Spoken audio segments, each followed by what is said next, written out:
Hi అండి, అందరికీ welcome to my channel అవి వ్లాగ్స్. ఈరోజు మనం ఏం చేస్తున్నామంటే థంబ్నెయిల్ చూస్తేనే మీకు అర్థమై ఉంటుందండి. అదేనండి, నోరూరించే గోంగూర ఎండ్రాయిల్ కర్రీ. ఇంకెందుకండి ఆలస్యం, ప్రాసెస్లోకి వెళ్ళిపోదాం రండి.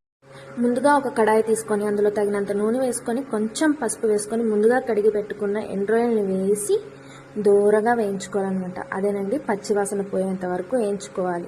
మొన్న ఎవరో అన్నారులేండి, ఎండురొయ్యలా ఎలా తింటారా బాబు అని. ఆమెకేం తెలుసండి దీని గురించి, దేని రుచి దాందే అన్నట్టు.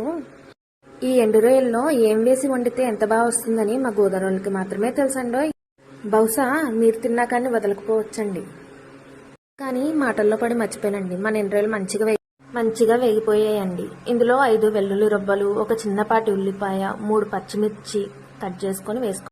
1 నిమిషం పాటు నూనెలో వేగనివ్వాలండి. ఆ తర్వాత మనం ముందుగా కడిగి పెట్టుకున్న గోంగూరను ఇందులో వేసుకొని ఒక 2 నిమిషాల పాటు మంచిగా కలుపుతూ మగ్గించుకోవాలండి. చూసారా ఎంత బాగా గోంగూర మగ్గిపోయిందో.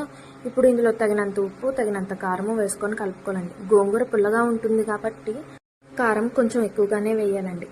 కారము, ఉప్పు గోంగూరకు పట్టేలా 2 నిమిషాల వరకు కలుపుకోవాలి. దాని తర్వాత ఒక గ్లాస్ వాటర్ ఇందులో వేస్తున్నానండి. ఎందుకంటే గోంగూర ఉడకాలి కాబట్టి వాటర్ వేసినాక ఒక 3 నిమిషాల పాటు కలుపుకోవాలండి. ఎందుకంటే గోంగూర బాగా ఉడకాలి, ఉడికితేనే మనకు ఆ టేస్ట్ వస్తుందన్నమాట.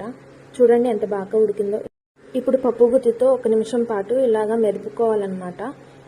గోంగూర బాగా పేస్ట్లా మెదుపుకోకండి, అస్సలు బాగోదు. ఈ విధంగా మెదుపుకుంటే సరిపోతుందండి.